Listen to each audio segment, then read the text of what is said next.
Bueno, acá seguimos y uno de los que está conmigo dice qué buen nombre tiene el programa. Y yo le dije, bueno, ahora te cuento por qué. Estábamos, cuando empezamos el programa, buscábamos el nombre y tirábamos distintos nombres. Y me encontré en vacaciones en Mar del Plata con una periodista que me pidió, por favor, que fuera a su programa y además que era un programa chiquito. A mí siempre esas cosas me conmueven, más que la radio grande. Le digo más fácil que no a una radio grande que a una chiquita laboriosa. Y fui. Había publicado el libro Eran humanos, no héroes, y ella lo tenía sobre la mesa. Había invitado a un historiador y la mujer, que ni siquiera había leído todo el libro, ni mucho menos, sospecho que leyó la solapa, habló todo el tiempo ella y te hacía preguntas por sí o por no. En realidad hacía un gran comentario, al final hacía entonación de pregunta, vos te quedabas mirando y decías, sí, no, el pobre historiador dio su nombre y se acabó. Cuando salí yo estaba con una amiga, digo, ya sé cómo se va a llamar mi programa, se va a llamar ¿Por qué? ¿Por qué? Porque cuando uno es chico siempre pregunta ¿por qué? Muy bueno. Bueno, Agustín. Yo creo que por eso es bueno que sea esta etapa política abre justamente la posibilidad de hacer estas reflexiones y debates. Uh-huh. Pero lo interesante sería, o lo importante en realidad sería que más allá del intercambio con Eduardo, esto se pueda discutir a nivel nacional, ¿no? No, nosotros garantizamos que desde aquí. Perfecto, pero con esta lógica es un importante debate. ¿Marco? ¿Solo marcos o incentivos de Estado? ¿No? ¿O regulaciones del Estado?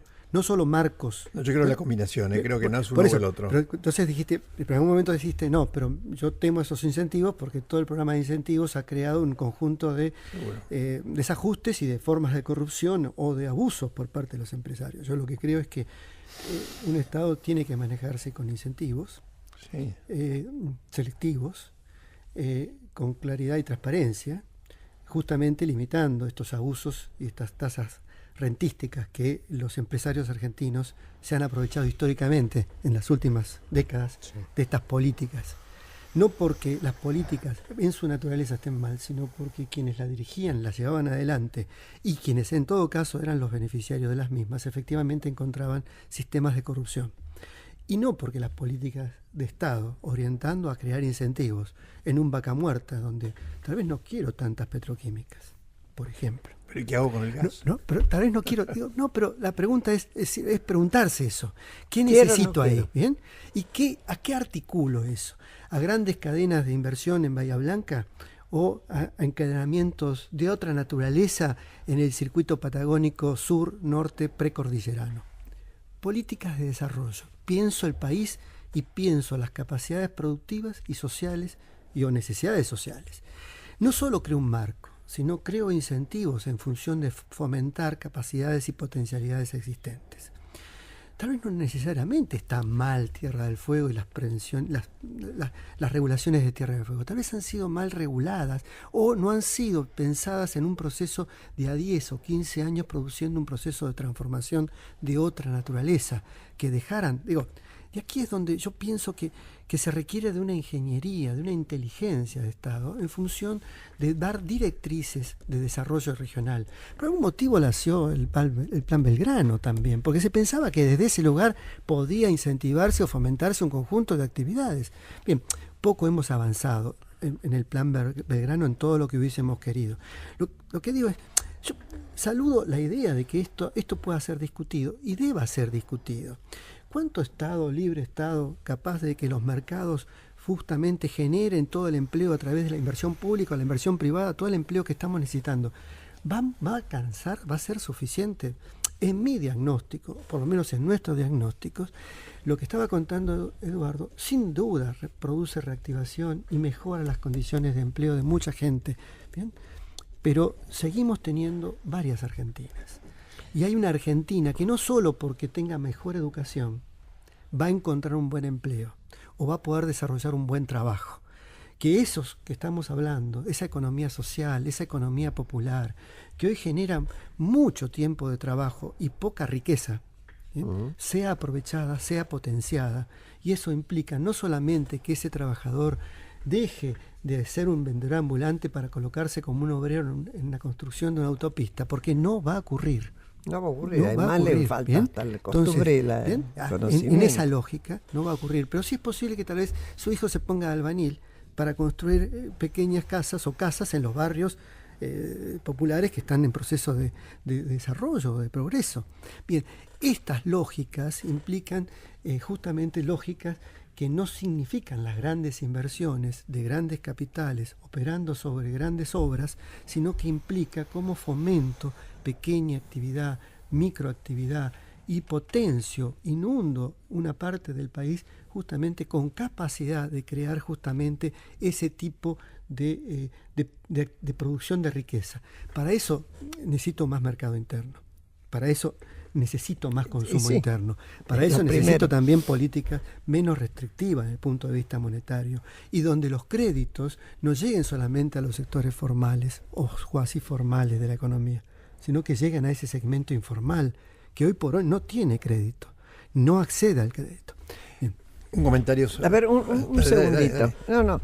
Observando lo que pasó desde que Cambiemos ganó la última elección. Porque si no lo hubiera ganado, estaríamos hablando de otra cosa. Yo creo que el hecho de que se haya firmado el gobierno de Mauricio Macri, vamos a ponerle nombre y apellido, porque es así, más allá de que tenga figuras que contribuyeron y mucho, pero está claro, permitió una serie de reuniones con sectores. Mi pregunta en el mismo sentido que iba Agustín, pero no para que se conteste por sí o por no, porque la verdad es que me parece que es difícil. Me lo hago a mí misma. Venimos de muchos años de que todo el mundo se cuelga de la gran teta del Estado. También ese mentiroso federalismo. Sí. También los gobernadores. Sí. Ahora fueron figuras principales convocadas a discutir qué van a hacer. Sí, muy bueno. Y es responsabilidad qué van a hacer ustedes. Porque esto que dice Agustín, yo lo firmo con 4 manos si tuviera. Ahora, ¿con quiénes contamos para que aporten a esto viniendo de una tradición de aprovechamiento? A mí no me sacan nada. Es más, yo me quedo con todo lo que tengo y si puedo, garroneo un poquito del Estado. Esta fue nuestra experiencia. ¿Cómo cambiamos esa mentalidad? Yo creo que no se cambia de un día para otro, ¿eh?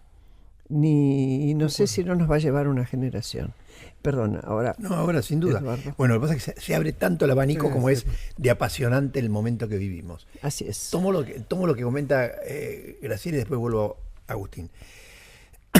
Entre los cambios que tenemos que hacer y está el tema de la eficiencia y calidad con lo que se administra la cosa pública, sí, a nivel nacional, provincial y municipal.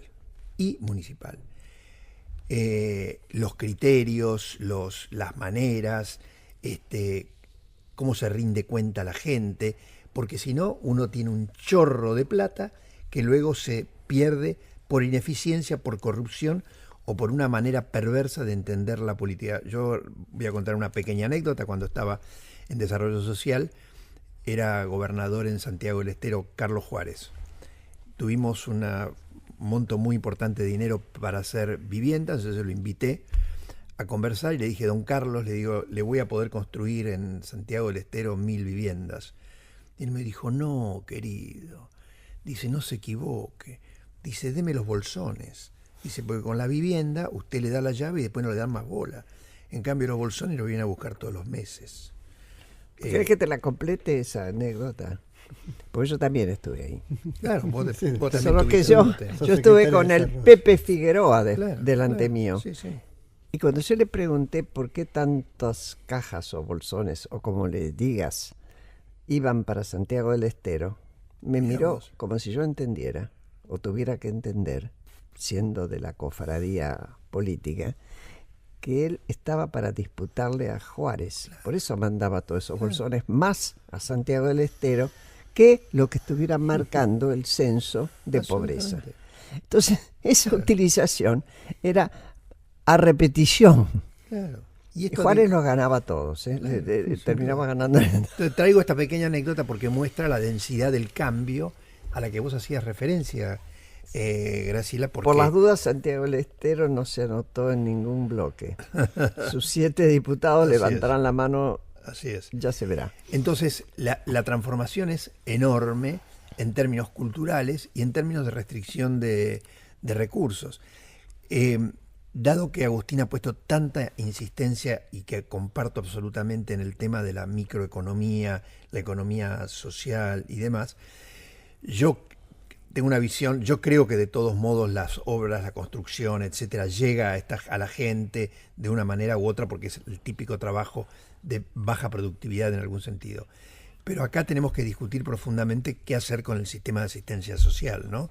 Qué hacer con los planes, de qué manera transformar a las personas que hoy día tienen una actitud pasiva de la vida, porque lamentablemente la vida los llevó a quedarse sin capacidades y sin herramientas, para convertirlos en personas que puedan trabajar.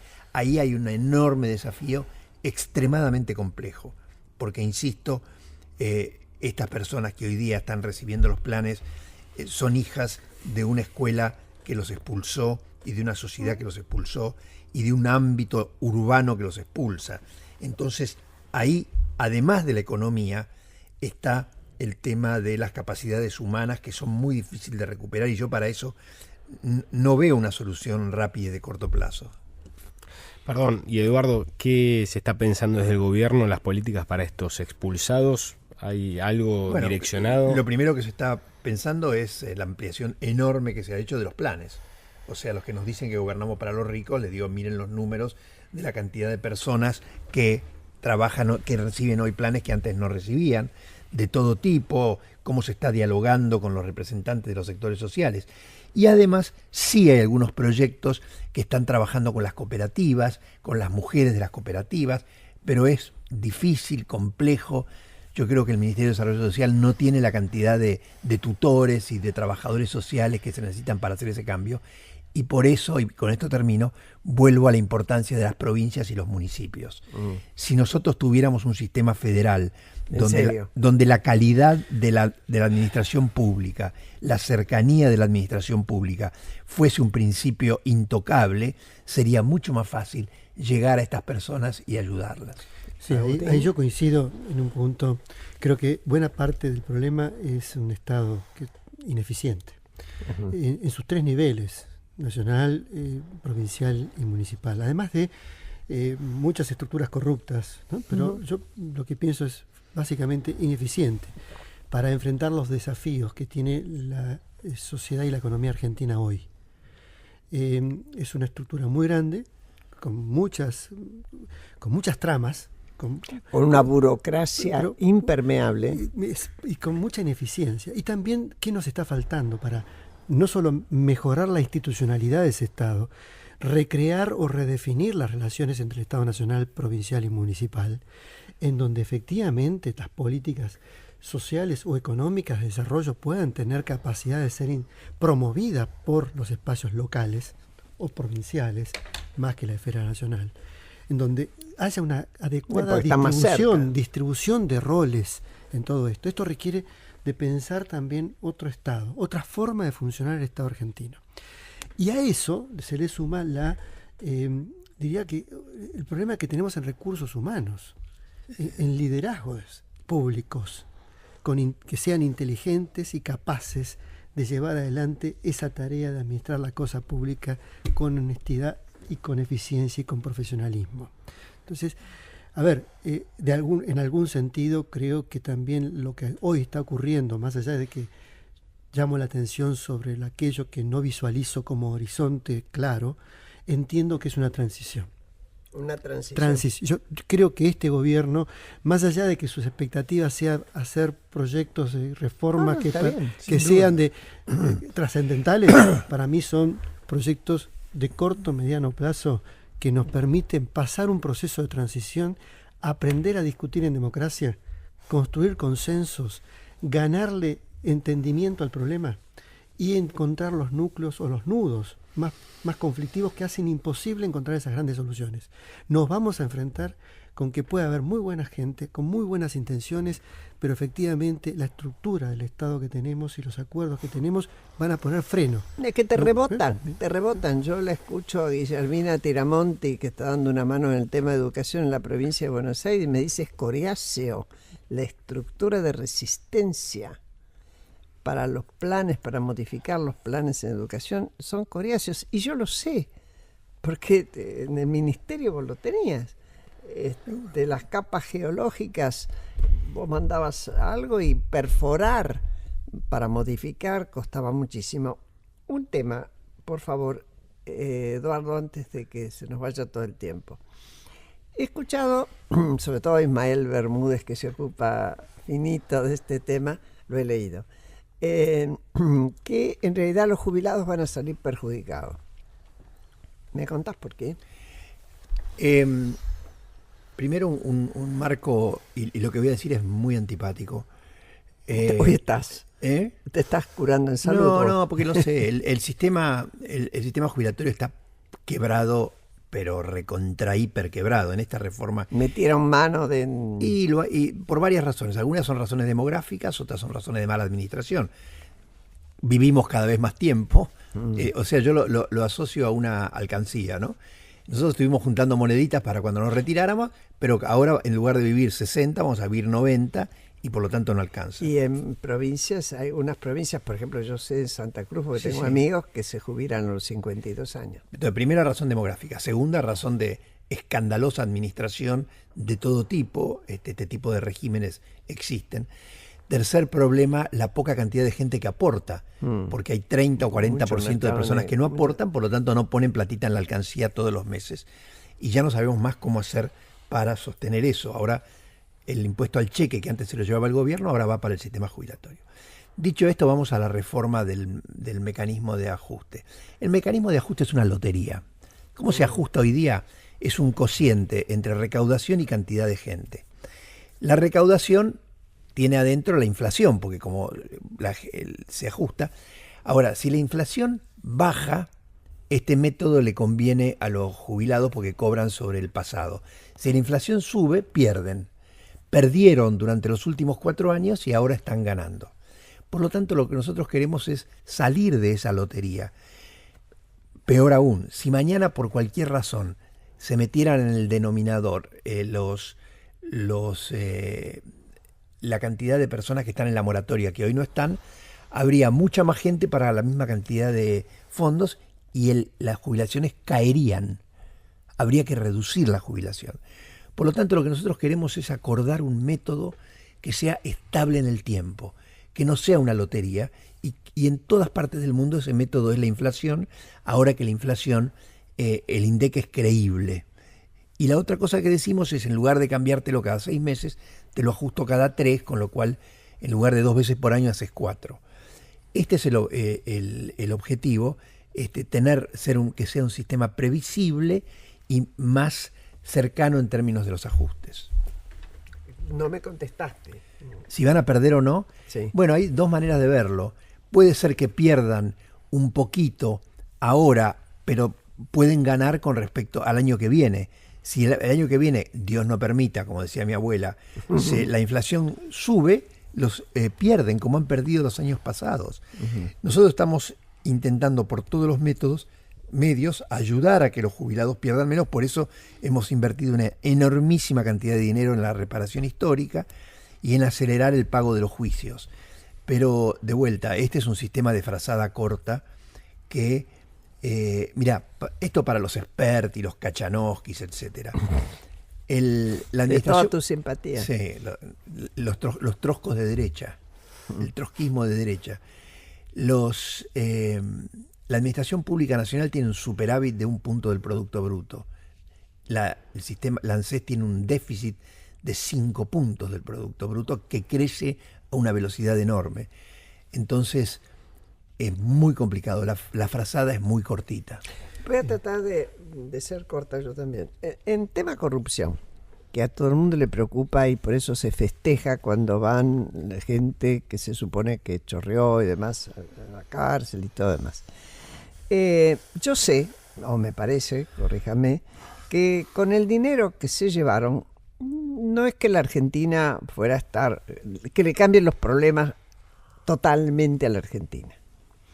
Es una inmoralidad, es obsceno, todo lo demás, pero me parece que lo peor de eso es que cuando hay un corruptor, ese corruptor que generalmente apunta a ganar mucha plata, sobre todo la obra pública, también compra la falta de inspección en la obra y de calidad de los materiales que pone o de cuándo empieza. Y eso sí que aumenta la pobreza, pega duramente, porque si de repente, porque pudiste construir pavimento y meter cloacas, ¿por qué antes no podías?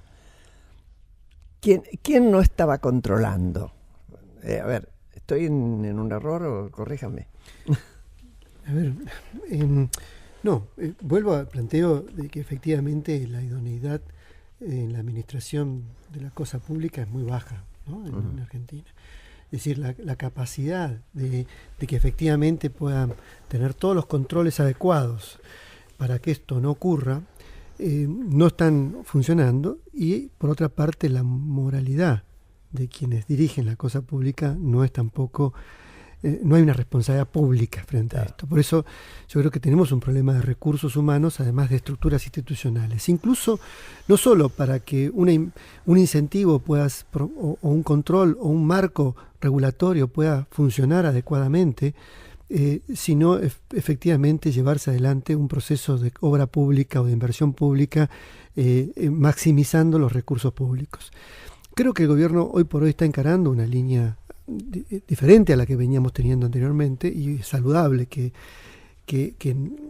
al parecer se estén llevando adelante procesos más transparentes. Mi crítica ahí apunta en varios frentes, pero uno de los frentes es deberíamos haber pensado en este nivel de inversiones también jalando al pequeño constructor, ¿no? Es decir, incorporando a los pequeños constructores de toda la economía del país, de todas las estructuras del país, a participar más activamente de estas grandes obras. Pero obviamente hay que hacer grandes obras con alta tecnología de inversión, hay que hacerlas rápido, tiene que verse políticamente que la inversión está hecha, pero una ingeniería un poco más delicada, pero obviamente otra vez nos enfrentamos con qué capacidad de gestión por parte del Estado podría haber fomentado mucho más empleo o mucho más derrame desde el punto de vista de los pequeños estructuras de construcción. Ahora, un comentario, Graciela. A ver, yo también quiero ser políticamente incorrecto en algún sentido, pero ¿saben que el mayor problema, el riesgo de mayor indigencia no está en los jubilados ni pensionados, están los niños, incluso de pobreza? Seguro, absolutamente. No es que un jubilado gane bien, no gana bien, pero el mayor problema de Argentina no son los jubilados, sino justamente ese segmento informal. El futuro. No el pasado, sino el futuro. De niños que efectivamente están mucho y que no les alcanzan los programas sociales, y que el trabajo, la changa con la cual complementan sus familias, es una changa de muy baja productividad.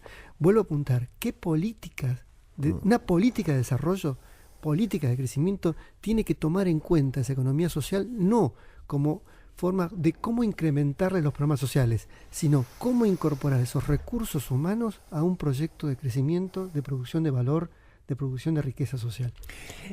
Perdóname, pero se nos acabó el tiempo. Sin embargo, para que no se vayan frustrados, yo recojo el guante de la pregunta de Agustín, la dejamos para un poco más adelante, y con mucho gusto yo sigo esta discusión introduciendo fuertemente, me parece a mí, el tema de los niños, el tema de los menores. ¿Puedo cerrar? Sí. Estoy tan de acuerdo con Agustín. Voy a decir algo que es casi una definición canyengue.